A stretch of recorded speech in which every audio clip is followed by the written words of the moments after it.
think that we have a small campfire here and we're just going to feel, the great outdoors. We brought some of the, holiday lights in here, but they may not overpower the darkness completely. So thank you for coming. Our turnout was actually larger than we anticipated, and we actually ran out of bowls. So who knew? Who knew? So thank you to everybody who brought chili. Thank you to all of you who have come out to be a part of this gathering, is what I'll call it. This is the fourth time that we've had a chili dinner associated with, in this location, associated with a municipal election. And it's extremely local, right? It's kids. It's spilling things on the floor. It's being together, and it's messy and fun and the way it should be, right? When you think about the great American traditions of gathering and of local politics, and we've missed out on some of that over the past 18 or so months with the pandemic. And we're very fortunate that we're starting to figure out how we can be together and do it safely, and how we can, go back to maybe our roots as citizens, as voters. And for every person who's here, there are probably 5 to 10 who aren't here, who are missing out on the chance to sort of really get the pulse of their community. But for those of you who are here, it's just wonderful. So it wouldn't be appropriate for me to speak as a candidate and as a host or hostess. And so we have invited this evening, and it's a big treat in my book, we've invited former city council member Ida Hardcastle, who for many years served as the president of the Idaho Falls City Council. She's been through her share of elections and then some, and she knows the history, the ins and the outs of why this city is the way it is today. And in my book, it's a great city, and we owe a lot of that to the many years of service. Was it 20 or 24, Ida? 20. 20 years of service, elected service in our community. So I'm going to step away and take off the thank you for coming hat and move into candidate mode and invite Ida to take over and run the show tonight. Thank you. Thank you, Rebecca. I'm honored to be here tonight. It's been a long time since I've been involved. In fact, about 5.5 years, which is amazing. I think it's wonderful that this turnout is what it is, and I congratulate you all for coming, and I especially congratulate the candidates. I went through 5 of these miserable experiences, and I'm sorry to tell you that. It is hard to run for city council, but it's worth it. It's really worth it. We have such a wonderful community, which is why I wanted to be involved, and I'm glad to have been involved all those many years. And I think there was a time in my life that I knew half the people in the community, and that's even better. And so I won't take a lot of time. You want to hear from the candidates. And so the format is that each candidate will take about 5 minutes. And if you get running too long, I'll tap you on the shoulder or I'll say something. We won't be taking any questions here, but I know every one of the candidates would be comfortable with you talking to them afterwards, because I've had enough experience to know that if you take questions, we could be here till midnight. So anyway, so let's begin with, I wanted to say, I'm going to give a little political jab here. I love nonpartisan politics. Don't ever change that. There was a movement for a while to do that, and boy, don't do it. This is how you can be closer to the public and speak what's in your own heart and not necessarily have to follow a party line. Well, you know all those reasons. So let's begin with, I think I'll invite Jim Freeman to come up first, and then let's follow him by the candidate that's running against him, Carrie. Oh, is she here? Carrie Caldwell? Oh, she did make it? She didn't, all right. Well, after Jim, let's have Rob Thompson. Is Rob here? Very good. And, oh, by the way, y'all know that you vote for the seat and not for the top three or whatever. We actually changed that. I'm not sure I like that idea, but we did it. So anyway, we'll turn the time now to Jim. Thanks, Ida.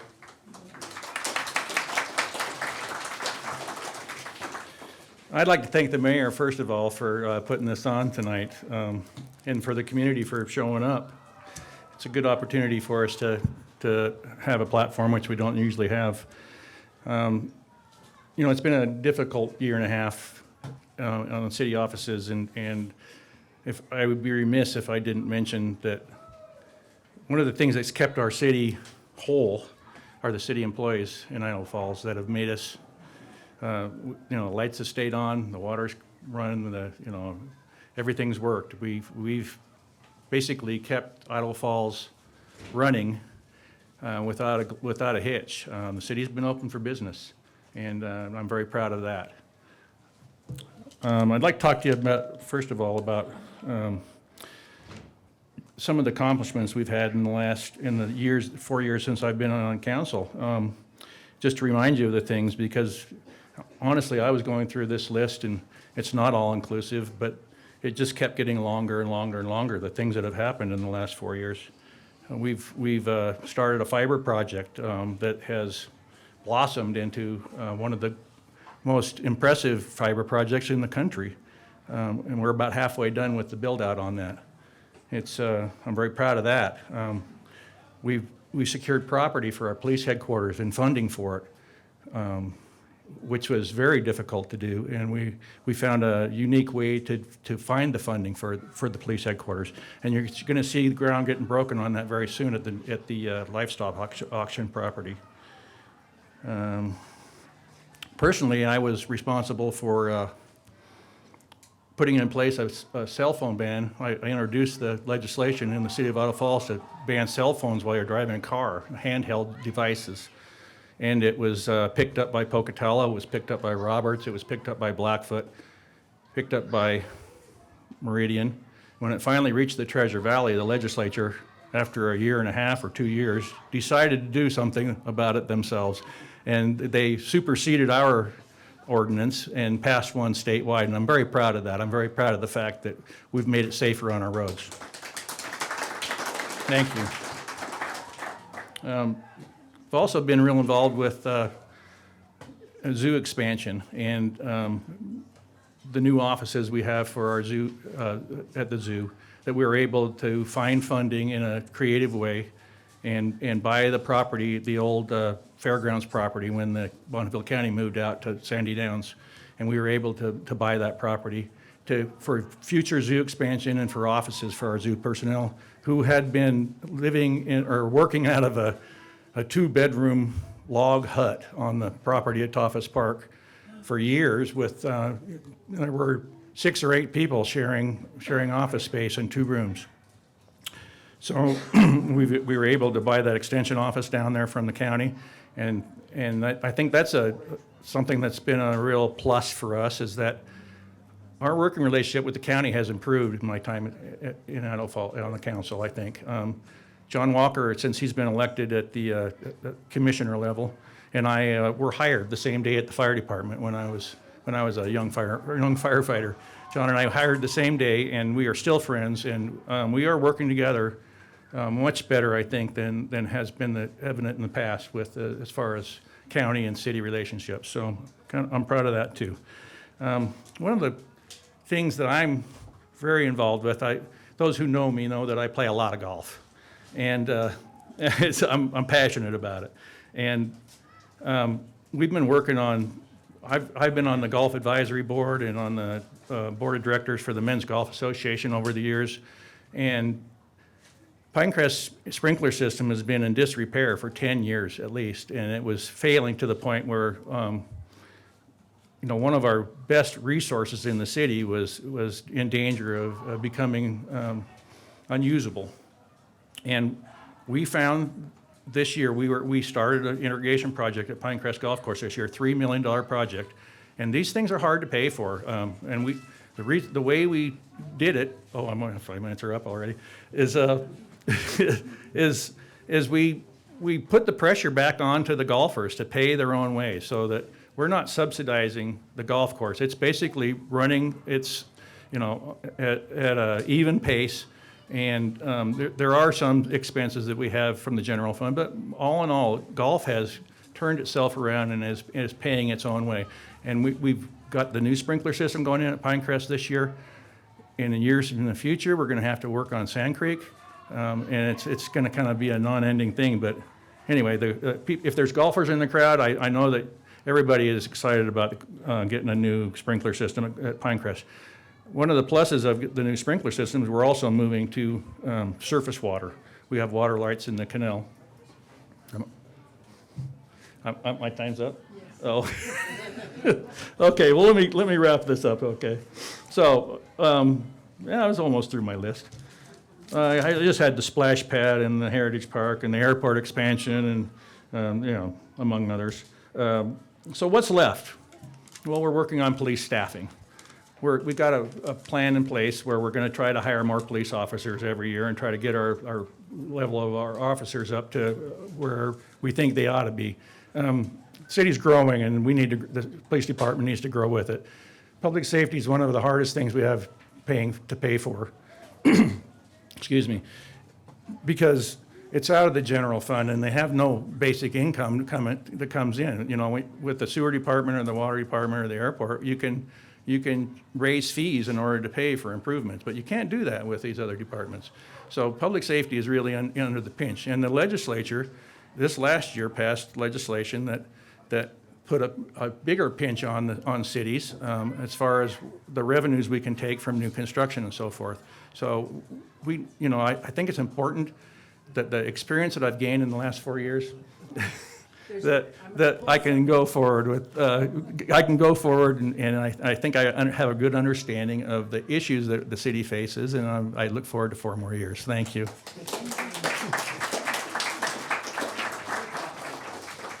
Rob? Be sure and introduce yourself. Okay. I'm sure you will. Hi, my name is Rob Thompson. Lived in Idaho Falls area for basically my whole life. I grew up right below the Country Club golf course on a church welfare farm out there, if you know where that's at. And so Idaho Falls is near and dear to me. In fact, Jim Francis was my favorite teacher in 9th grade. He was my world history teacher, and I didn't even know I was supposed to speak tonight. I thought I was just coming for some chili, and now I got to speak, and I got Mrs. Francis asking me why I'm running against her husband, and the pressure is getting on me. So, but I'm really glad to be here. And honestly, the reason why I'm running, I think, is because Idaho Falls is dear to me, and I want the values that have made this community great. I want to protect those values, and for my legacy, for the kids for my kids that are here. That's what I want for them. So that's why I'm running. And you know what? I think everybody should run for office, because you sure learn a lot when you get to meet all the department heads and figure out everything that is involved in the Idaho Falls. I mean, it's really quite a lot. The employees of Idaho Falls do a lot for us, and I think a lot of us take it for granted. There's an economic term. It's called rational ignorance. And what it is if I could explain it, it's you're driving down the road and you're listening to the radio, and all of a sudden you hear the teachers union. They get on and they say, "Oh, we want to give the teachers a raise," and you think, I like my teachers, I think they need a raise, but I don't. Do they get paid more than somebody else, or are they getting paid less? I don't know. It's too hard. To do the research to figure out if they're getting paid fair enough, right? And so you just rationally decide to ignore it because it costs too much, because it might only be like $2 or $3 on your property taxes, right? And then before you know it, there's 3 agencies in the Pacific Ocean that are all monitoring the salmon run, and it's all over, right? And so that's why I'm running too. And so with that, I'm done. So thanks. Thank you. Thank you, Rob. Jim, would you like to come up? Jim Francis.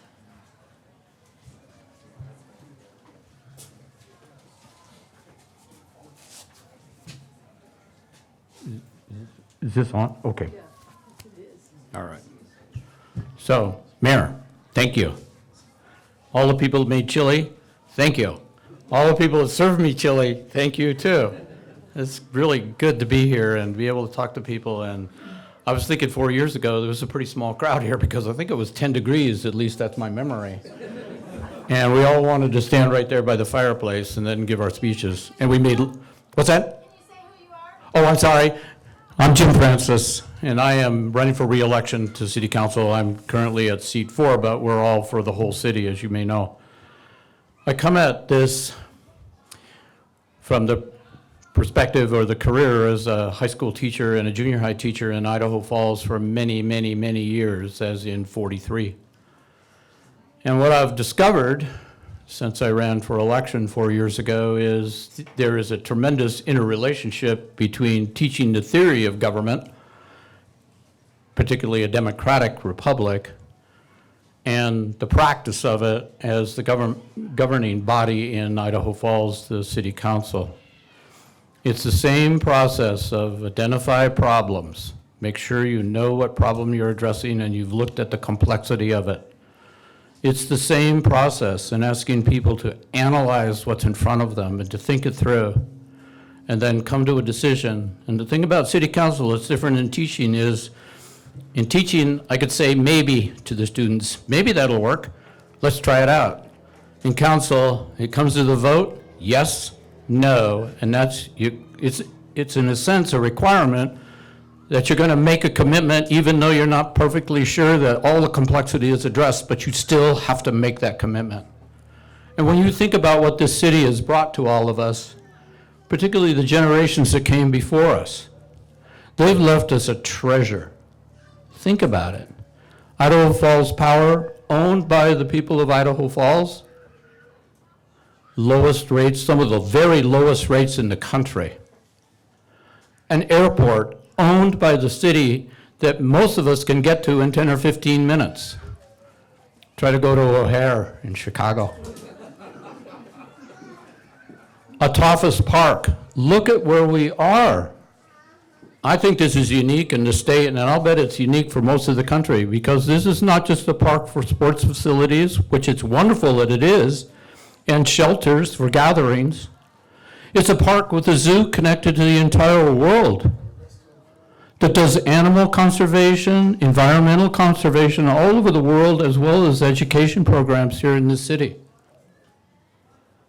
We're about to put together a revitalized funland that'll be better than it ever has been before, and yet maintain its core character of that carousel that's been in the same spot for all these years, because people thought about it years ago and they left it to us.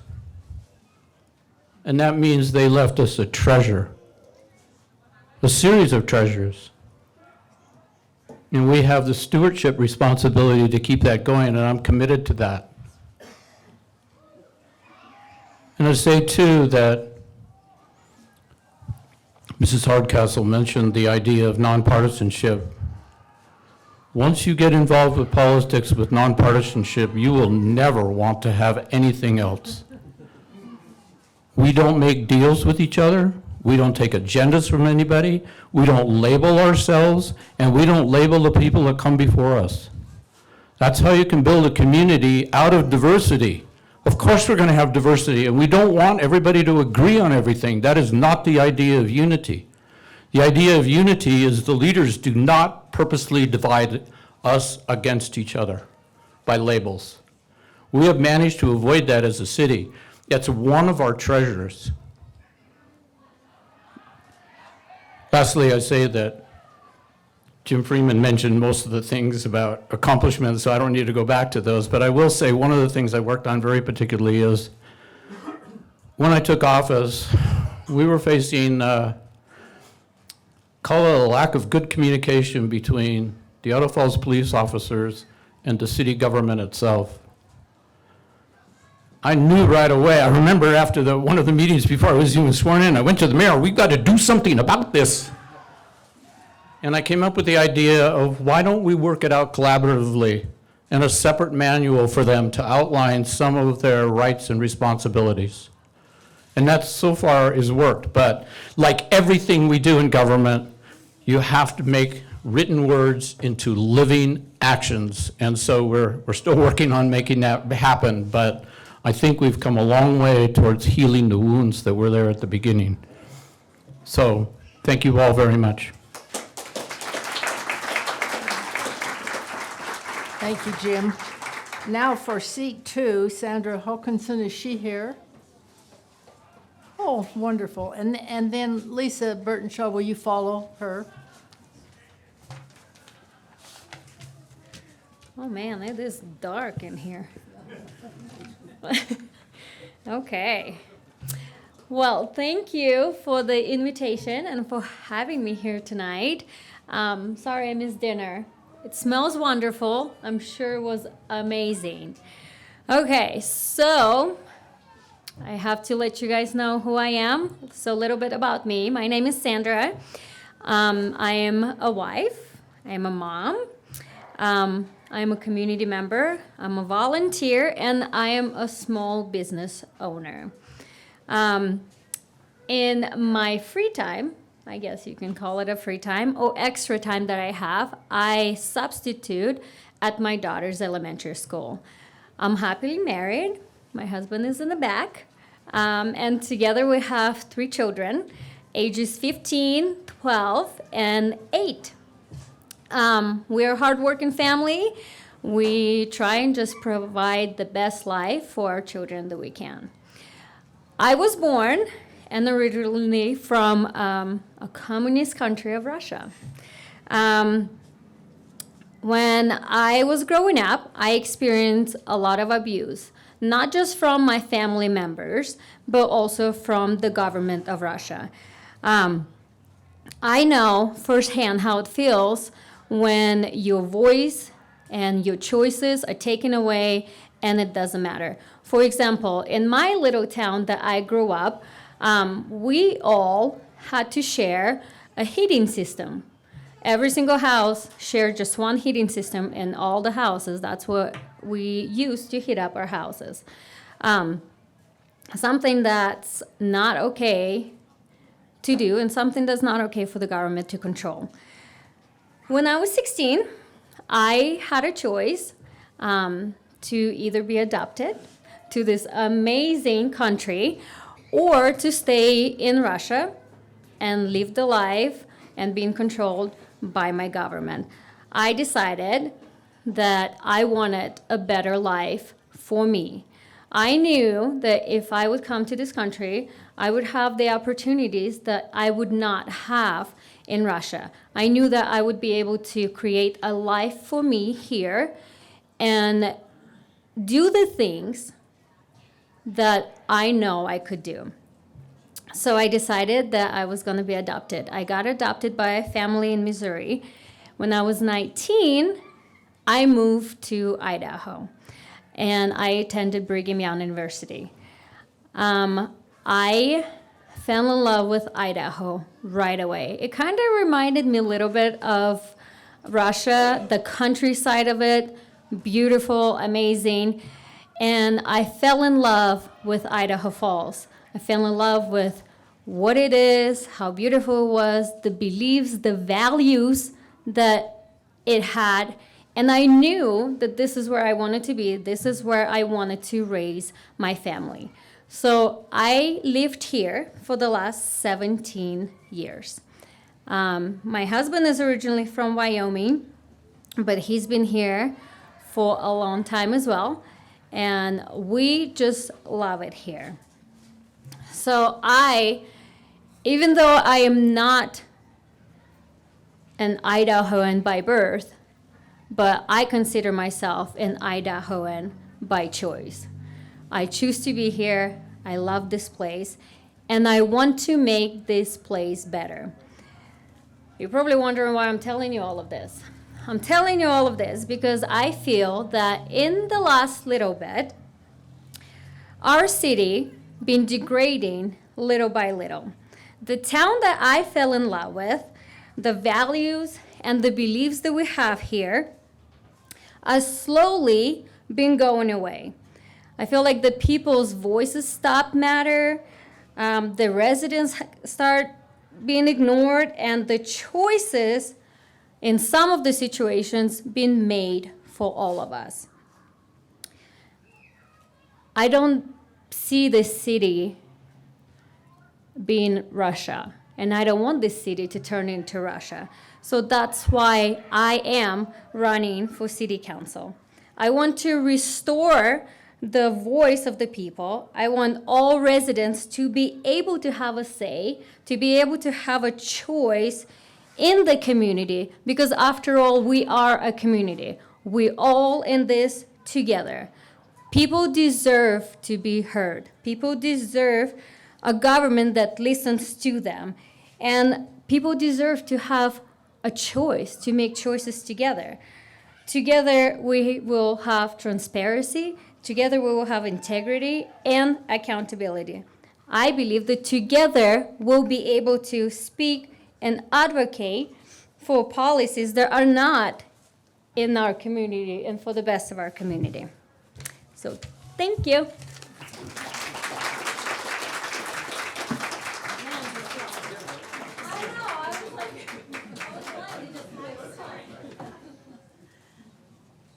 Worry about being blinded by the light.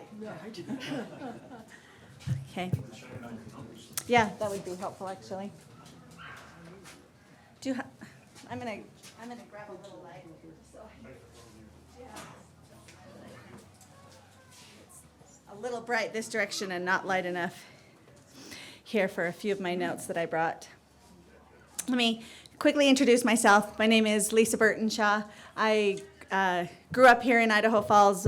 My maiden name is Mickle, for anyone who is familiar with that family. So I grew up and I attended schools here in Idaho Falls, attending Dora Erickson in Falls Valley, and then moved on to junior high and high school. And then I moved away from home for a little bit of time. I went to BYU and I received a degree in mechanical engineering from BYU. That's kind of the technical background that I try to bring to the city council, some strategic, that's just kind of how my brain goes. I returned to Idaho Falls in 2002 with a small family, and I immediately got involved in the elementary PTO. And one thing led to another. And over the years, I just worked in that PTO, and then I ended up applying for the Idaho Falls School Board, and I served 10 years on the School Board of Idaho Falls, and 5 of those years as the chairman. And many of the skills that I learned on the Idaho Falls School Board actually really have helped me in the short time that I have served on the City Council. I was appointed to the City Council about 7 months ago when Shelley Smead needed to resign. And some of those skills that you develop over time in working in large organizations is you learn strategic planning, and you learn fiscal management, and you kind of can tick off those kind of skills that you learn. But the one that I think that I learned the very most is how important it is to put people first. It's the most important piece of living in a community and having a successful organization. I have definitely been in a situation where I have felt uncomfortable not knowing how to approach city government, not knowing how to approach local leaders. And throughout my time on the school board and in the city council, I feel like that's something that I can contribute to the citizens of Idaho Falls. It's like, this is how you do it. This is how city government is engaged. I feel like sometimes just a extra helping hand to say, let's approach it this way, or let's approach it this way. I really feel like that is how you put people first and you help them to engage in city government. A few of the things I mentioned, so it's hard to follow Jim Francis and Jim Freeman and Ida Hardcastle when the things that you're really proud about in this city are the things that have come before you. When I joined the city council 7 months ago, I had my eyes really opened to the gem that we have here in Idaho Falls. I know Jim mentioned it, but we have a fiber company. We have an airport. We have our own power company with the lowest rates in the whole region. We stand up our own police, our own fire, EMS. These are important pieces that were built before us, and I'm so proud of Idaho Falls for doing that. And no wonder everyone wants to move to Idaho Falls right now. And that is probably for me and the people that I talk to, our biggest issue right now is growth. It's this momentum that we have been seeing coming to Idaho Falls. It's how do we handle this momentum and still be able to maintain the characteristics that we find unique to Idaho Falls. It's something that is important to me to maintain. And I do feel like we have mechanisms that could be implemented so that we could continue to have those same feelings. One thing we do have federal money that is, this is kind of on Lisa's to-do list. We do have some federal money, and I would really put that towards building out the infrastructure in those rapid parts that are growing in our city so that everyone who lives in Idaho Falls has access to parks and access to the trails.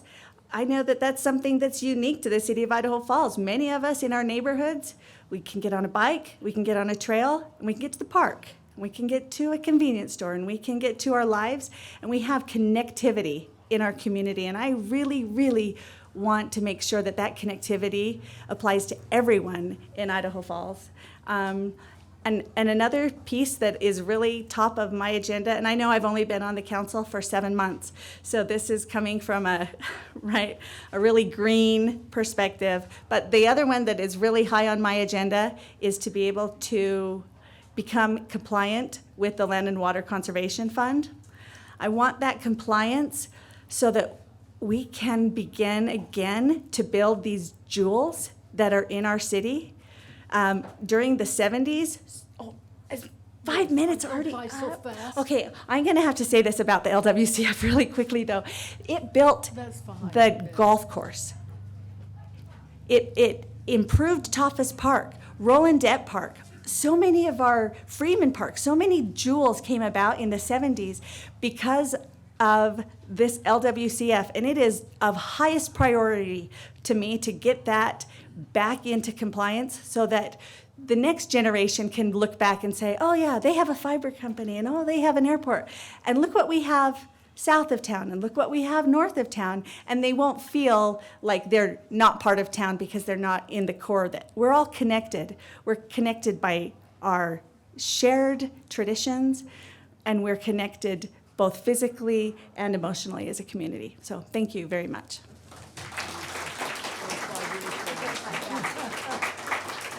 And now we'll invite the mayoral candidates to come up and speak, and we'll start with Ashley Romero, and then Mayor Casper, if you would follow her.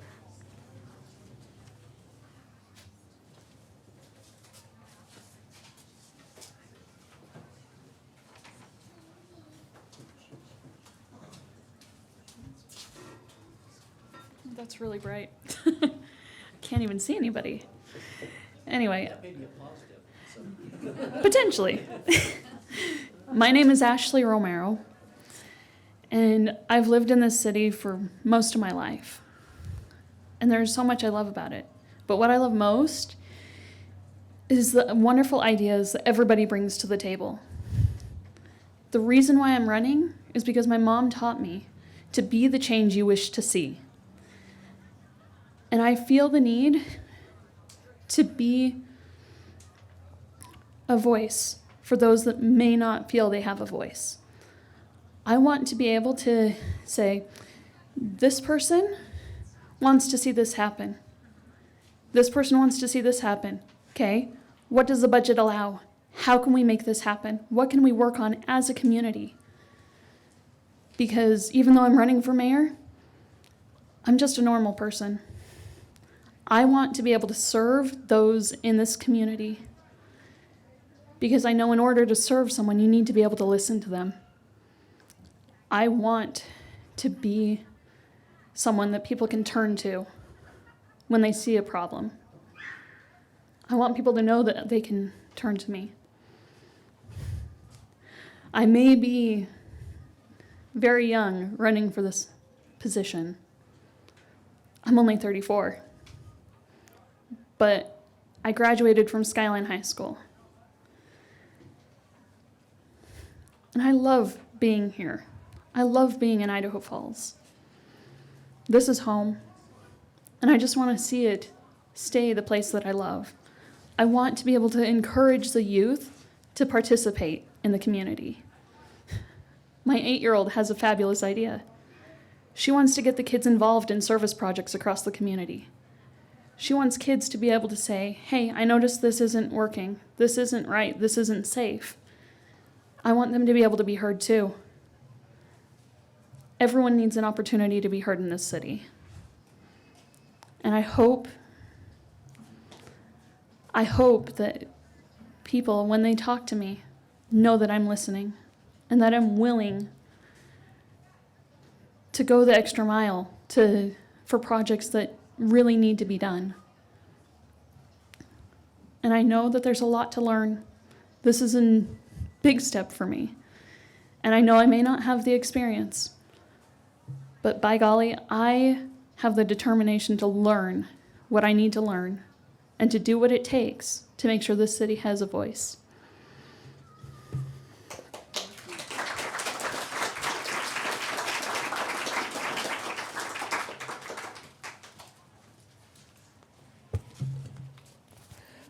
Thank you, everybody.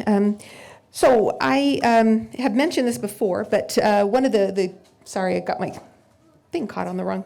Anyway, one of the things that we are saying on our sign, our campaign slogan is that this is the best run small city.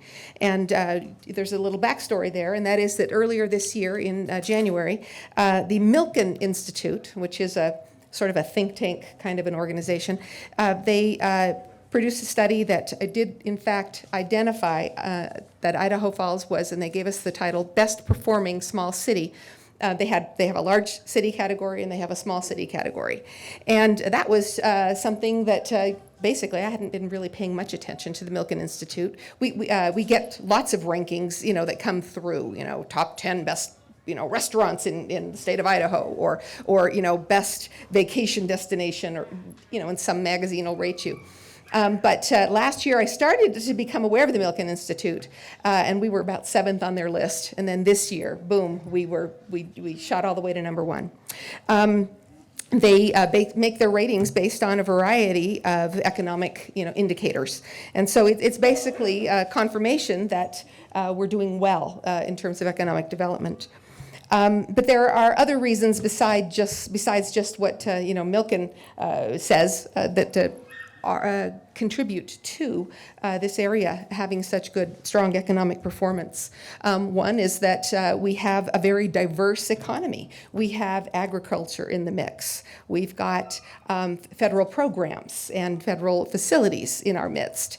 And then we've got just all of the things that go into, making local commerce.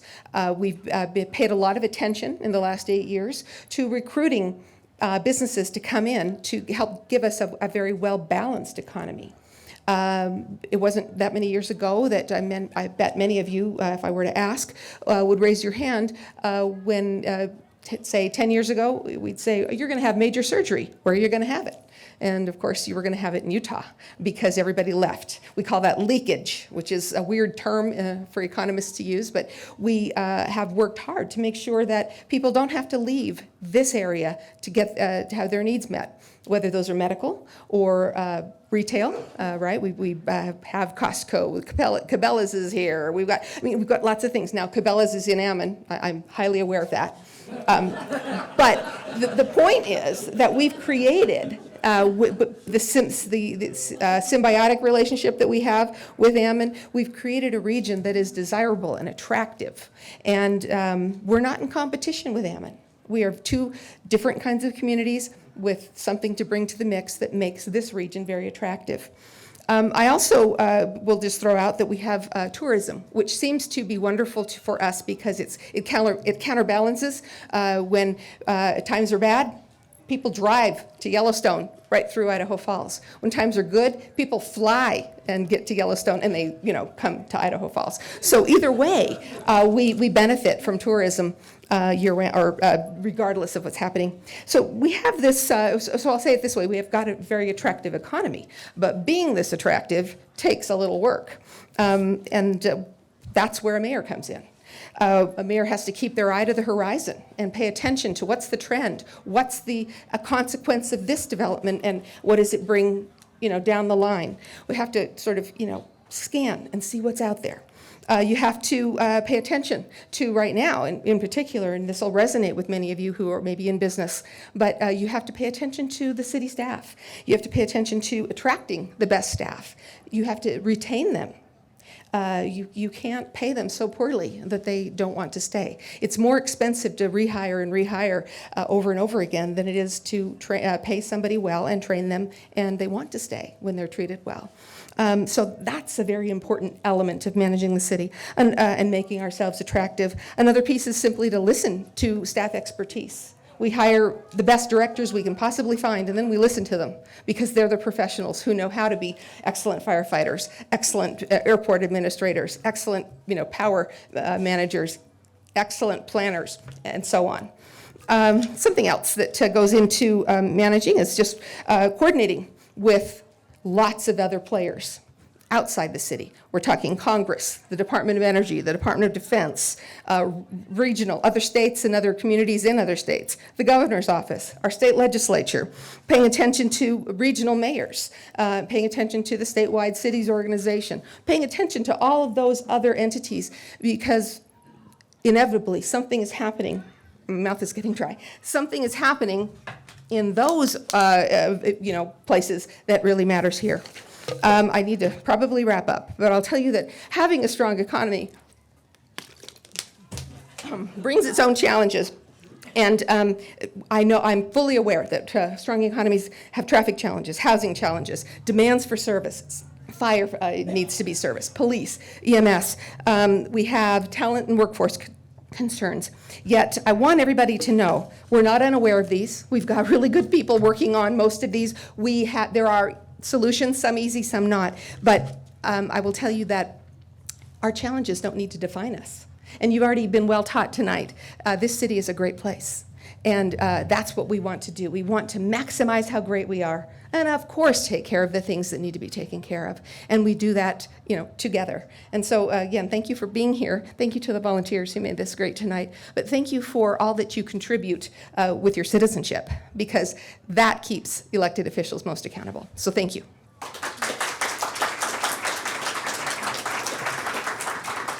And I say thank you to the candidates. They did a great job. Let's give them another hand.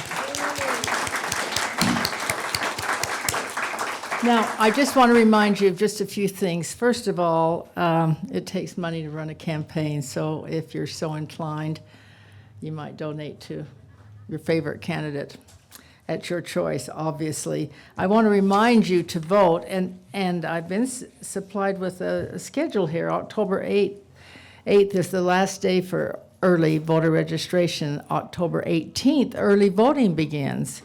October 22nd is the last day to request an absentee ballot. And October 29th, early voting closes. But the interesting thing is the election is the 2nd of November. So it's less than a month away. And so I encourage you all to get out and to vote. And thank you all very much for coming. I think this has been very eventful.